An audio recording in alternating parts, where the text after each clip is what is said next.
everyone, and welcome back to the PetroNerds podcast. This is episode 75 of the PetroNerds podcast, and it is Monday, March 13th, 2023. This podcast is a little bit different. I have a really special treat and guest on the phone, so hopefully this audio works out okay. Bear with me because it's a fantastic guest and a complete blast from the past. This is a former member of parliament and somebody who's also currently running, John Grogan, in the UK. And I actually interned for John Grogan. This was my only internship, my political internship in college. So hello, John, and welcome to the PetroNerds podcast. Hello, Trisha. You were obviously the best intern ever, but don't tell the others that. Absolutely. Well, hey, I actually know I was a pretty good intern because I answered a lot of phone calls and had to do a lot of things, but it was actually really fun. And John, at the time, you were a prominent labor backbencher and you were the Selby constituency is what you represented. I remember going to PMQs or Prime Minister questions a couple times, right as Tony Blair was leaving and right as Gordon Brown was stepping in. Literally, while I was there in summer of 2007, and you were on the radio a lot. There was lots happening in the space. Yes, so I was the Member of Parliament for Selby, as you say, which is in the north of England, so halfway between London and Edinburgh, really. And all those years under Tony Blair, and then through the Iraq War, and then there was another Prime Minister called Gordon Brown, and then Labour lost in 2010, and we've been out of power ever since. And I've since fought another constituency here in the sort of industrial north of Yorkshire, called Keighley, and now we're still in opposition, but hopeful that we'll form the next government. And I personally have won 4 elections, lost 4 elections, so the next one, my younger brother tells me, is the decider. And it's always been, I've never woken up on election morning knowing that I've won, because I've always fought highly marginal areas. I've sometimes woken up and known I've definitely lost, but it gives you an adrenaline rush, if you like. I can't imagine fighting a slave street. I can only imagine. And I think this is, I really appreciate you coming on the podcast because I think you've listened to it. Obviously, I interned for you, so you know where I stand on things. That was a long time ago, but on politics, and you've listened to the podcast. And I really do care about the energy and the economy, and really having frank discussions. And I think you are a perfect guest to talk about a number of things. So I kind of want to just start this off, initially I always kind of do a market timestamp. Obviously, the thing that's dominating the headlines, and I spent all of, last night watching it and early this morning, and then all through this morning, the SVB, the Silicon Valley Bank fallout, and then subsequent bailout, which is not what this government wants to call it, but that's what it is. Subsequent bailout, I believe HSBC has bought the UK division of SVB for £1. So a whole lot of money there. And everyone's sort of trying to stem a wider fallout. And the reality is that the fallout has actually just been in the stocks tanking. But the market sort of is pricing in, well, the stocks are going to tank, but the government's going to say your deposits are okay. And that being said, what we've seen in the market, well, obviously the market was down massively this morning, has since recovered a little bit. Last week, we were thinking the Fed was going to have a 50 basis point rate hike, and now they're pricing out the rate hike completely. We're seeing 10-year yields drop. We're seeing 30-year mortgages drop. So it's really crazyville. It has impacted oil prices a little. We're looking at just under $75 for WTI, around just under $82 for Brent. We're hanging at around $2.60 for Henry Hub. And nat gas prices in Europe, you guys are at $16.59. And we are definitely, of the things I want to talk about, I would love to, get your comments on SVB if you would like, but I really want to talk about the British economy, energy, what's going on with the grid and stuff like that. So if you have thoughts on the SVB thing, I would love to hear it. Yeah, well, I think we all woke up this morning, listening to the radio, watching television, and we've been briefed over the weekend that by numerous commentators that the Treasury officials here were burning the midnight oil.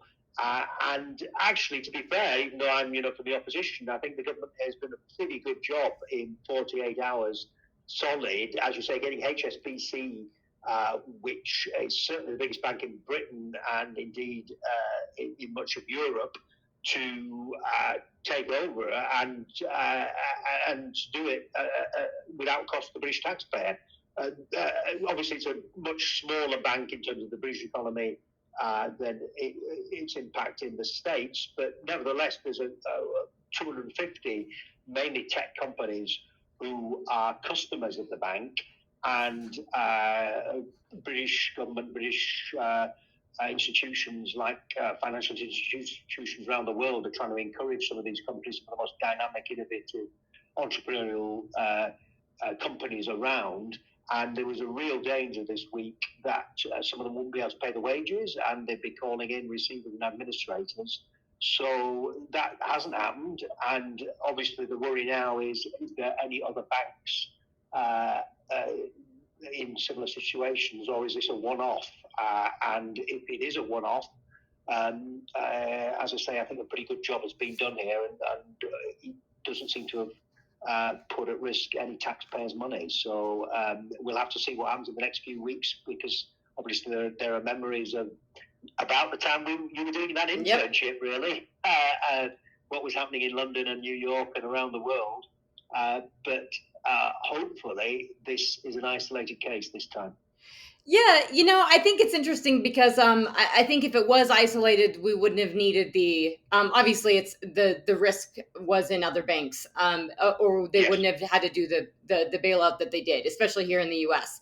And my immediate thinking was that I was not familiar with Silicon Valley Bank prior to a week ago, not intimately familiar by any means. I don't think most people were. It's actually a fairly large bank, and I think what is interesting and the stuff that we're not hearing a lot of clarity on. I know that there's been some bank reports that have went around. There's a JP Morgan report that I was sent, and I just want to quote it because I think it says that they talk about it was in sort of a league of its own, and they say, quote, a high level of loans plus securities as a percentage of deposits and very low reliance on stickier retail deposits as a share of total deposits. Bottom line, SIVB carried a distinct and riskier niche than other banks, setting itself up for large potential capital shortfalls in case of rising interest rates, deposit outflows, and forced asset sales.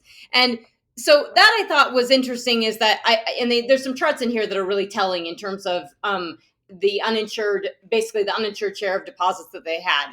But everybody keeps blaming this and saying, well, really right now we have the Biden administration saying, well, we're promising these deposits and we're going to step up banking regulations. But then you have this other side of the argument that says, well, we don't really need banking regulations because, or we shouldn't necessarily need banking regulations because the banks are healthy. And that's what we've been told for months and months and months is that the banks are healthy. They're much better than they were in 2008. And so we won't have these issues. And that this Silicon Valley Bank had actually invested in, got a ton of tech money. And then they took that money and they put it into securities, and they took it. And what we're hearing is that they clearly didn't watch the rise in interest rate, and the rise in interest rate that the Fed's increasing interest rates has broken something.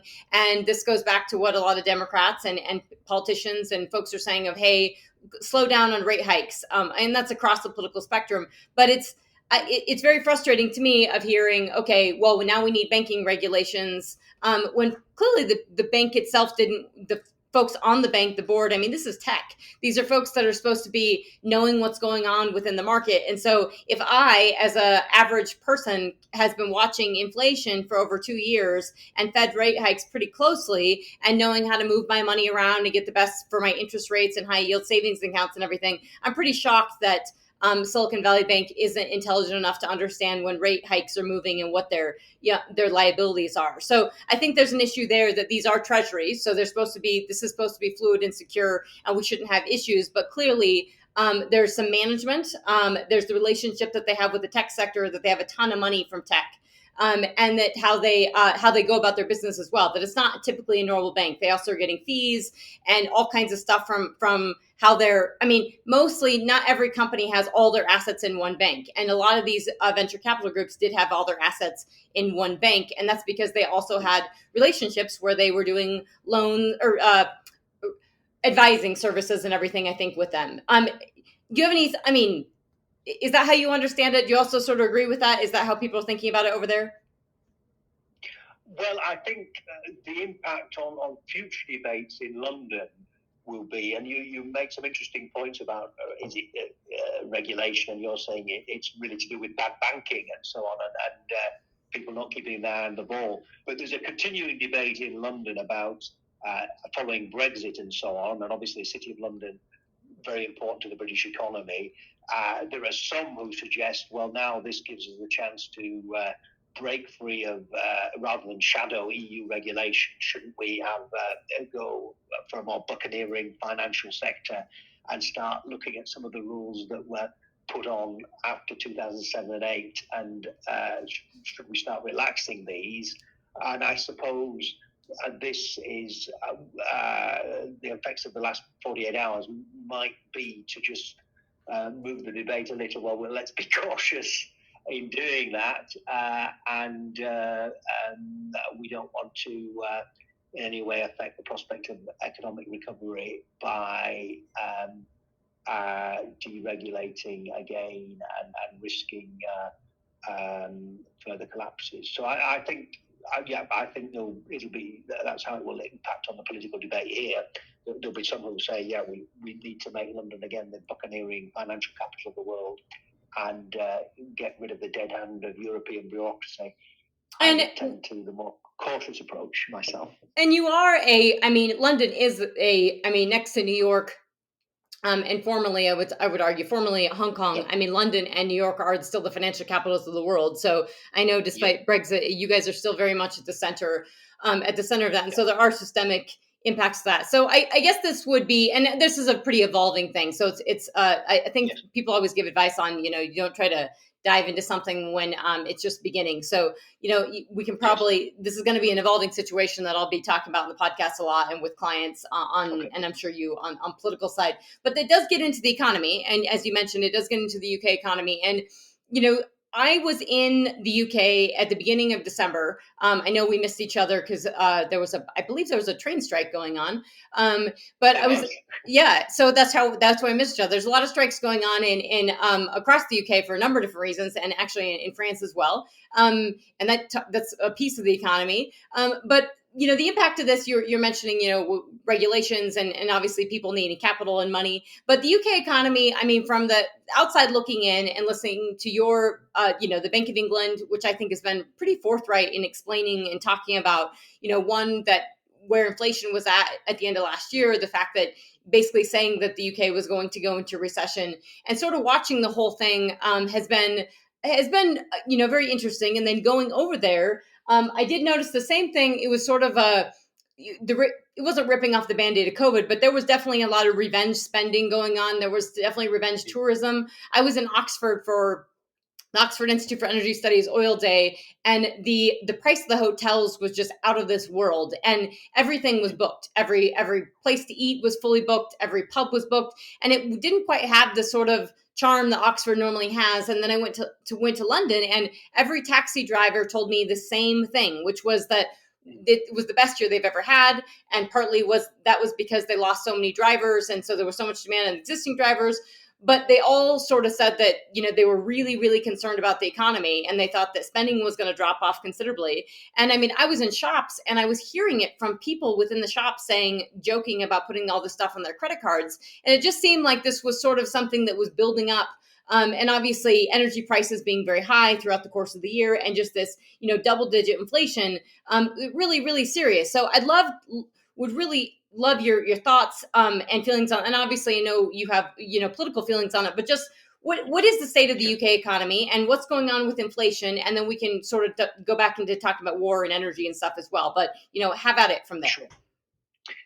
So the UK was pretty slow to bounce back from COVID, and that may obviously there was the Brexit factor as well, which most economists would say did shave off 2, 3, even 4% over time of our GDP. So that was quite a big shock. So we were quite slow. Then we grew a lot last year. While we were up amongst the top growers in the G7 last year. But all the projections are that this year will be back at the bottom of the league, and we're yet to get our economy as big as it was pre-COVID. But we're not in recession. We've just managed to avoid that over the last few months, and the hopes are that inflation will fall quite a bit this year. And so I think most people will be slightly more hopeful than they were when you visited in December about inflation numbers and growth numbers, neither of which will be brilliant this year, but will probably be better than we expected then. Now, there is on the left of British politics, and indeed on the right, there is, the big debate is how do we get growth? And we're just coming up to a budget on Wednesday, which is the annual budget, big statement from the government, comparable to the State of the Union in some ways. And so that's just a couple of days away now. And the Conservative Party has obviously gone through a number of different leaders over the last few years. Your listeners will remember Boris Johnson, possibly less remember Liz Truss, who only lasted about 40 days. And her prescription for growth was big tax cuts will drive the economy. And she did that for a brief period. But there was real problems with the markets in terms of the UK's finances and so on. So she was replaced by her party. And we've now got Rishi Sunak, who is more centrist in outlook. And so, but growth is the great political debate, as I said. On the left, there's direct comparisons now being drawn with Biden and the IRA Act. Europe is waking up to the scale of that, and also the fact that, quite frankly, it's pretty protectionist as well. And so both in the EU and on the opposition benches, there is talk of similar big injections, largely aimed at renewables, even though on the Labour side, creating not just giving loans to private companies, but actually setting up a great British Energy, or rather on the model of the Norwegian energy company Equinor, although not as big, and taking stakes or partnerships with the private sector, possibly partly to do with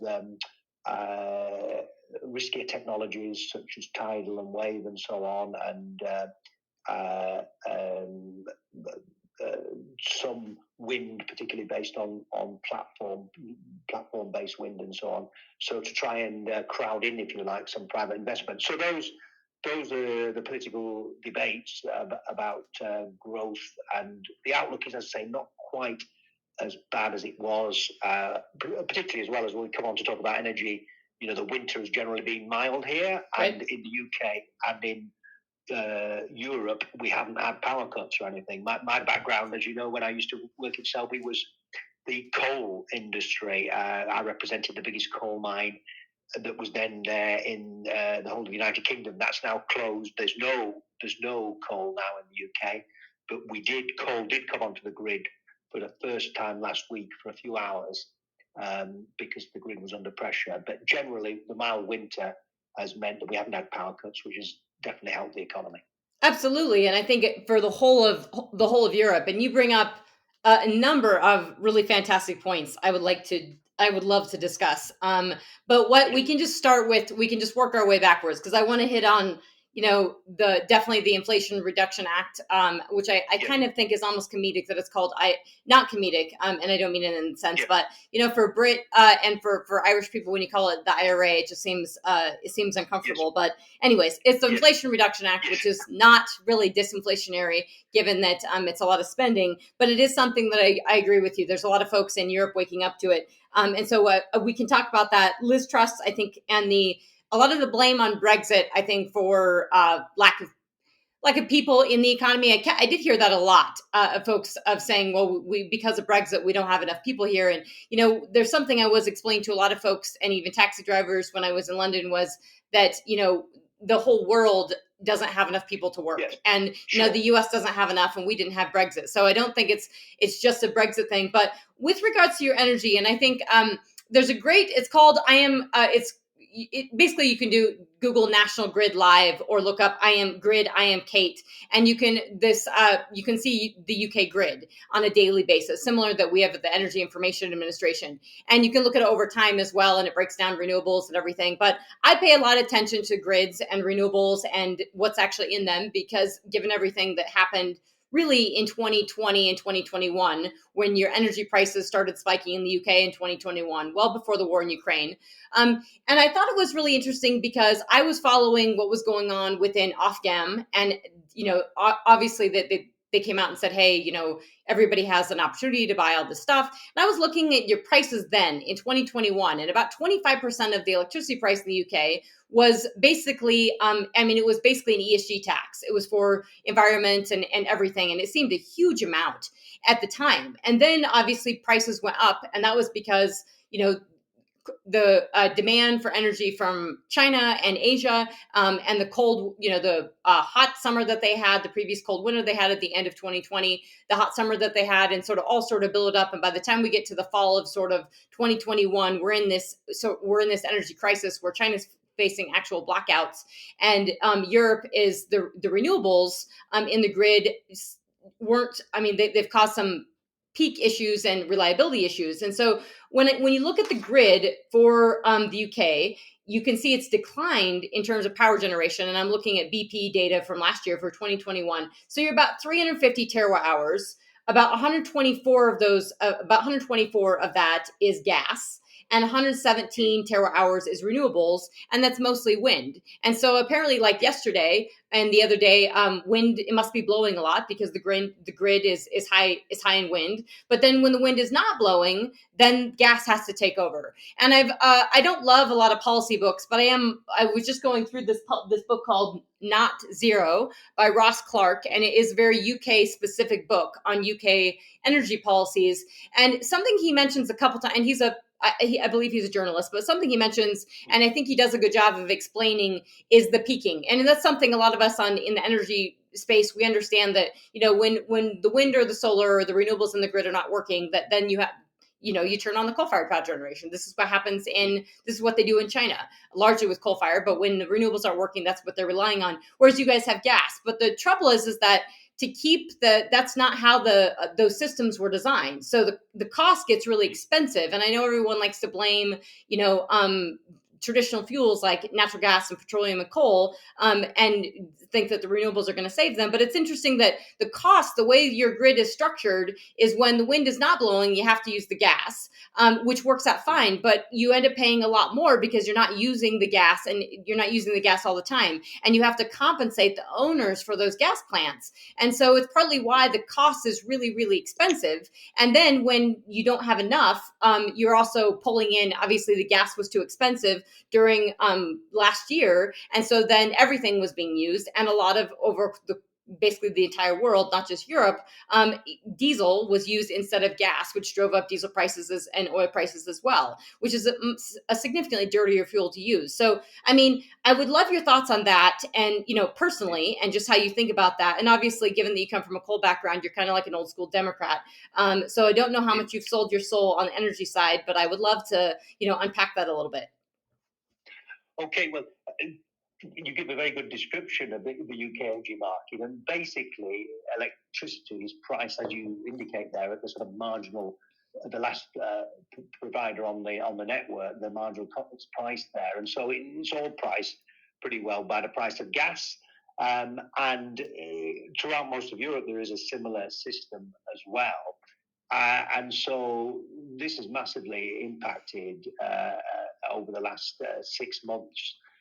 And most states in Europe have been giving consumer subsidies just to, over the last 6 months, just to ensure that people can still feed their kids and heat their homes and so on and things. So there is, though it's not much in the political debate here, but there is a consultation going on at the moment from the Department of Business, looking at the energy market going forward and looking at whether you should decouple the wholesale market really and do the pricing in a different way, because the actual marginal cost of renewables is now much, much lower than the price that is offered to the grid. We've now got the biggest offshore wind farm in the world off the North Sea. Most of the supply chain, by the way, comes from the Scandinavian countries, and that's another reason I think why the opposition would want to have an public intervention in the energy market. That's yeah. Well, that I would like to go into that, because I think that's what we hear a lot, is that, how wonderful wind is. And I've been pretty vocal about this. I am pretty anti-wind and solar for a couple of reasons. And one is that they are very expensive. And I always hear folks talk about they're so cheap. But that doesn't take into account the cost of the building. So they've been subsidized massively from the front end of how they were built and wherever they were built, all the way till they're put into the grid. And the problem is, by the time the energy goes from that wind turbine all the way to your light bulb in your house and you're plugging into this phone that you're talking on, it's lost a lot of energy. And so somebody bears the cost for that. And if you look at UK electricity generation, it's declined. And it's counterintuitive, given that the UK has signed on to, has actually signed to legally go net zero by 2050, which I think is pretty damning for the economy. But the actual electricity generation has declined.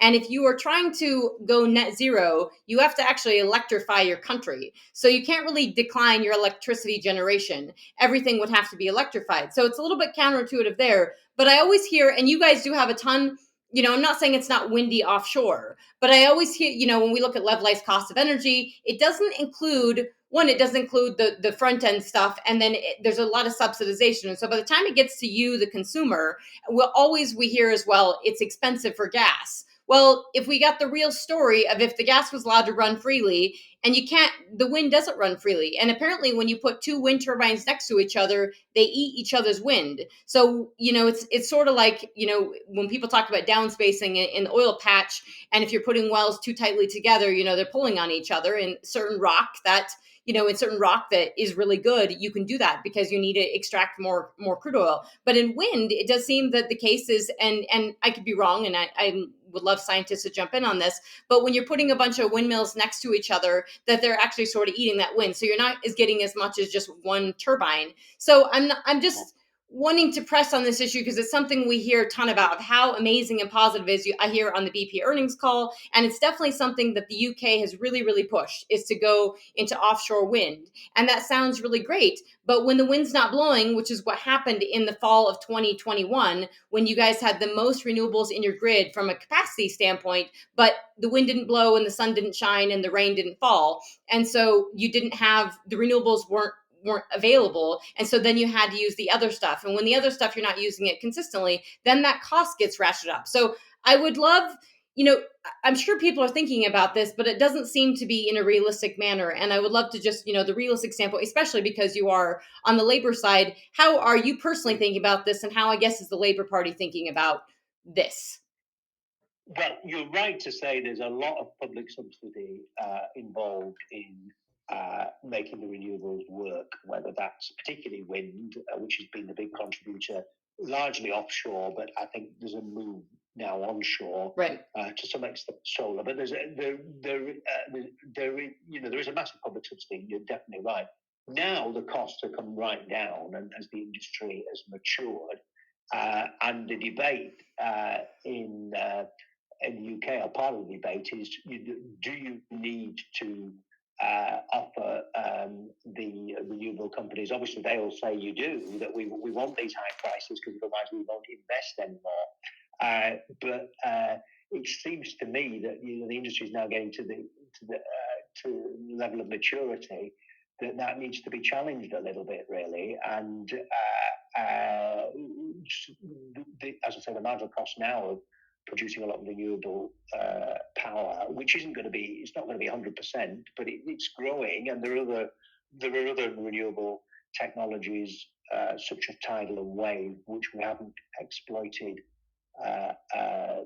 to a full extent yet. And together with, as I say, there's platform wind, which is slightly different from offshore wind. You put big platforms in the North Sea and so on, things, which is another emerging technology. We do have ambitious goals, really. I mean, we're talking, you said 2050 to decarbonise the British economy, but the electricity sector there's an argument between the political parties of 2035 or 2030, really. So Yep. we're really talking about very, very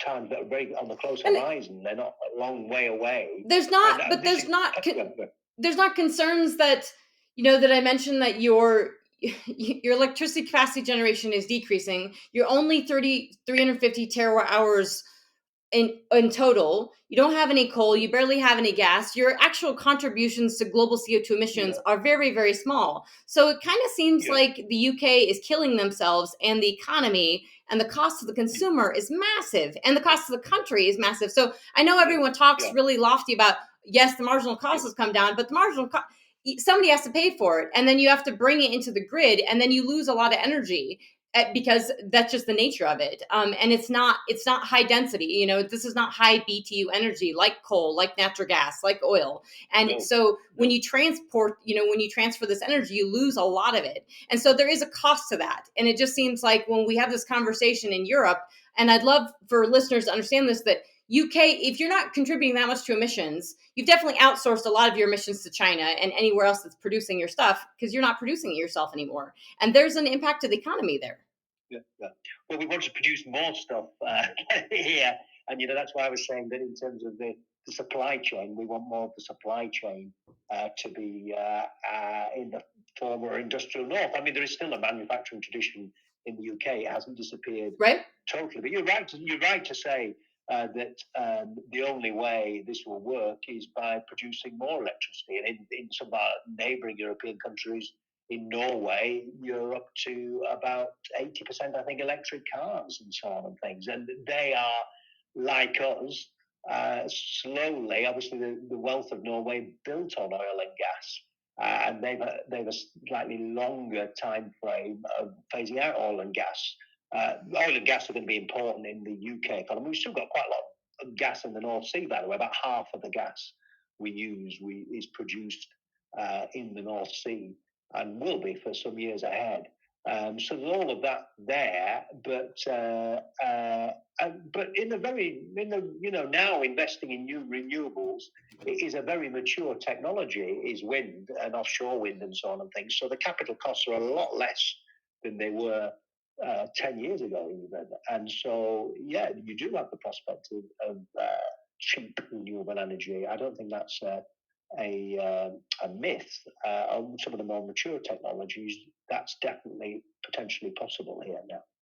Will that support, and can that support industrialization? Because that is an issue I really have in terms of, there's a reason why China has largely coal. Now, they don't, I mean, most of their grid is 70% of their grid is coal, and they produce things. They make the t-shirts, the iPhones, everything that we buy, they make it. They don't make that with, they have a little bit of wind and solar, but that's not how they're making stuff. And so I do have a concern when we all talk about, decoupling and supply chains and wanting to make stuff. Is there recognition, especially in the North where you're at, that, you may not be, you would need to continue and not get rid of all the natural gas within your grid, because that may need to support the industrial sector and the reliability, and that it's not just making things, but it's also energy security. And if you guys are, the UK has probably went further than any country in terms of that, the push to really decarbonize as quickly as you're trying to decarbonize, which,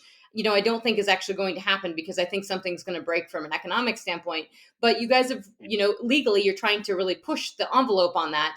And to me, this gets to the question of energy security and what happens when, if you believe that, the weather and climate could be as bad as predicted, and that we don't go to 1.5 degrees, and therefore you have severe weather, the stuff that you're putting into your grid, wind, solar, renewables, electric vehicles, does not do well in extreme temperatures. So it doesn't make a lot of sense to me in terms of building a resilient, hardy economy to handle this. And that's something that never gets talked about either, is how well does the EV do?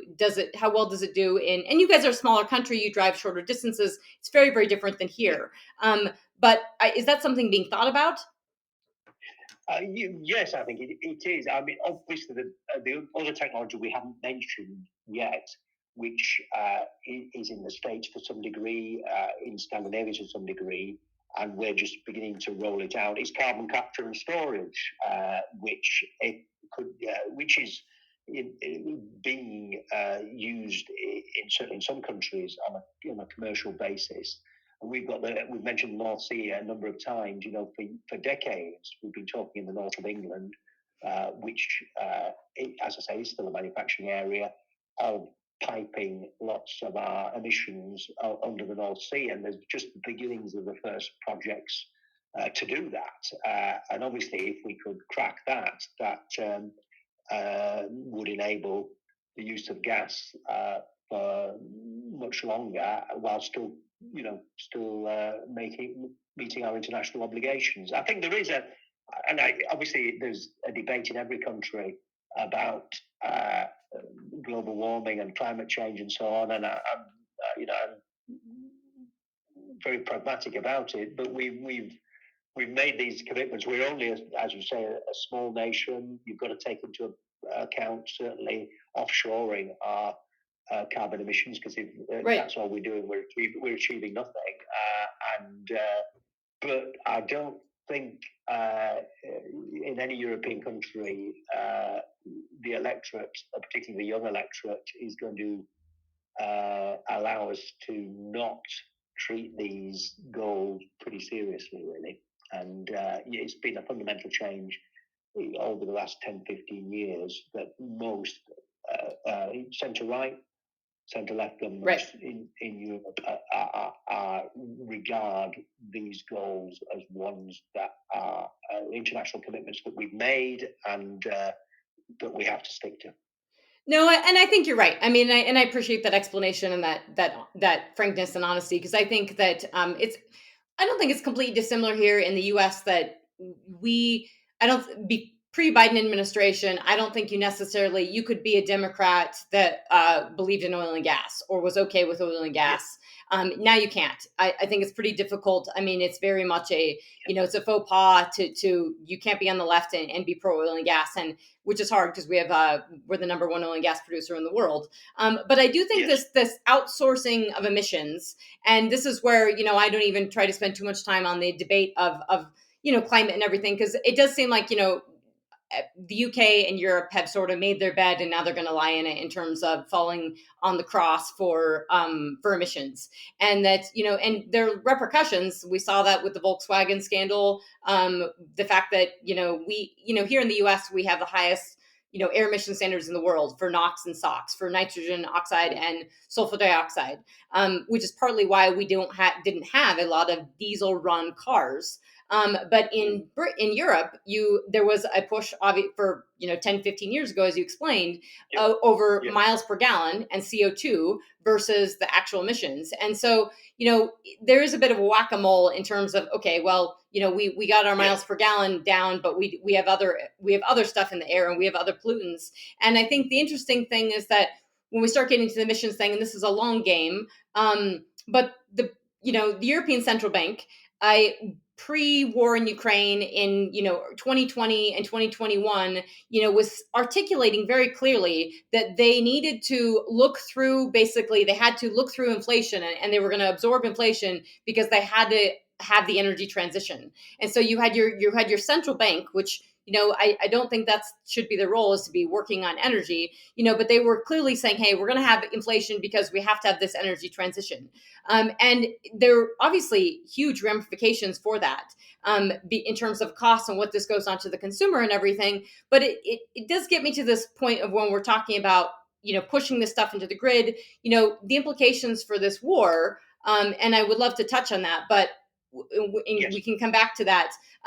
But one of the biggest winners from all of this war has been China.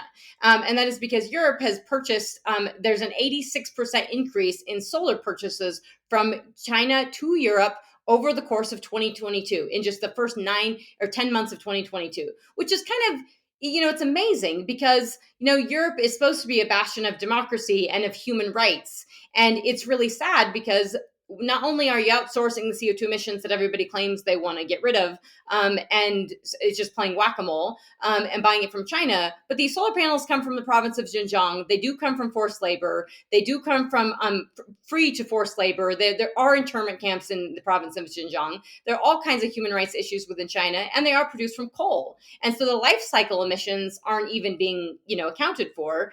And I just find it a little, this is a kind of a separate angle on the energy side, but it definitely gets into the energy security side a little bit as well. And the fact that Europe seems just very okay with buying windmills and solar panels from, China, and sort of trying to worry about, that stuff later. And yet, they look to the US and say, hey, we want to measure your emissions on your gas, now that we're importing your natural gas. And it just seems a little bit counterintuitive to actually having stability for energy. Well, I suppose that's a very good critique of European government's decisions over the winter. But I suppose the counter would be, which does touch on the war really. I mean, European governments have been under tremendous pressure. 6 months ago, would they be able to keep the lights on? Right. They were desperately stockpiling gas.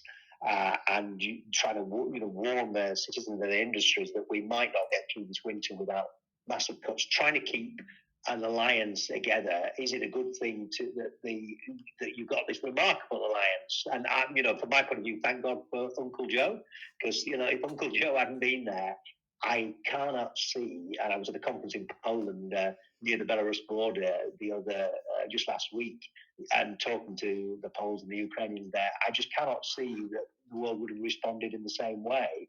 And once that decision is made that we are going to defend the democracy and the integrity of Ukraine, there's massive costs for that. And those costs are being felt by consumers. Obviously, they're being mainly felt by the pro-Ukrainian people and their brave soldiers. Okay, so that is the end of episode 1.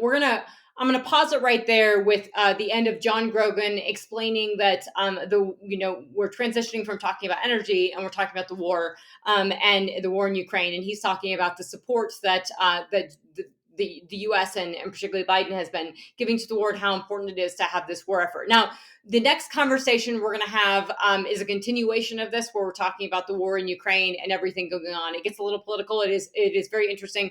But I want to say thank you guys so much for listening. This is part 1 with John Grogan. We're taking a pause right here just because the conversation was a little lengthy, and I really hope listeners take a listen. So thank you so much. Bye.